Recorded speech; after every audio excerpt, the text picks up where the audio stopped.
PMC പദ്ധതി മരവിപ്പിക്കണമെന്നാവശ്യപ്പെട്ട് സംസ്ഥാന സർക്കാർ കേന്ദ്രത്തിന് കത്തയച്ചു. കത്ത് വൈകുന്നതിൽ അതൃപ്തി അറിയിച്ച് CPI മന്ത്രിമാർ മുഖ്യമന്ത്രിയെ കണ്ടതിന് പിന്നാലെയാണ് നടപടി.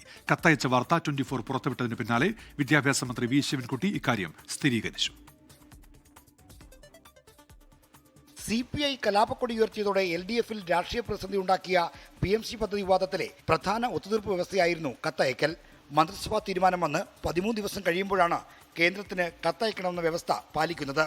ഇന്ന് രാവിലെയോടെ സർക്കാരിന് വേണ്ടി പൊതുവിദ്യാഭ്യാസ സെക്രട്ടറി K. വാസുകിയാണ് കേന്ദ്ര മാനവവിഭവശേഷി മന്ത്രാലയത്തിന് കത്തയച്ചത്.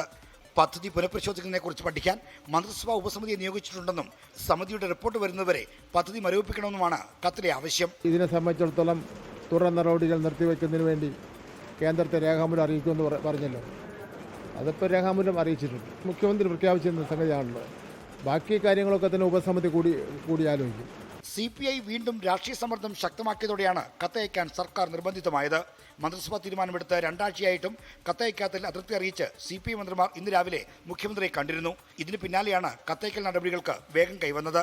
CPI പറഞ്ഞു സംശയമൊന്നും ആർക്കും വേണ്ട, കത്തയക്ക് വന്നു. ആ കത്ത് ഇപ്പോൾ അയച്ചിരിക്കുന്നു. നിങ്ങളുടെ എല്ലാം ആശങ്ക അസ്ഥാനത്താണ് എന്ന കാര്യം തെളിയിക്കപ്പെട്ടിരിക്കുന്നു. കമ്മ്യൂണിസ്റ്റ് പാർട്ടിയുടെ അഭിപ്രായത്തിൽ ഇത് ഉറപ്പിച്ചു പറയട്ടെ, വീണ്ടും LDF രാഷ്ട്രീയത്തിൻ്റെ വിജയമാണ്. പദ്ധതി മരവിപ്പിക്കണമെന്നാവശ്യപ്പെട്ടുള്ള സംസ്ഥാനത്തിന്റെ കത്തിനോട് കേന്ദ്രം എന്ത് നിലപാട് സ്വീകരിക്കുമെന്നതാണ് നിർണായകമായ കാര്യം. R. ശ്രീജിത്ത്, 24 തിരുവനന്തപുരം. ലോകത്തെവിടെയായാലും ഏത് സമയത്തും 24 വാർത്തകളും ഓഗ്മെന്റഡ് റിയാലിറ്റി പാക്കേജുകളും എക്സ്പ്ലെയിനറുകളും വിശദമായി കാണാൻ ഞങ്ങളുടെ YouTube ചാനൽ നിങ്ങൾക്ക് സബ്സ്ക്രൈബ് ചെയ്യാം.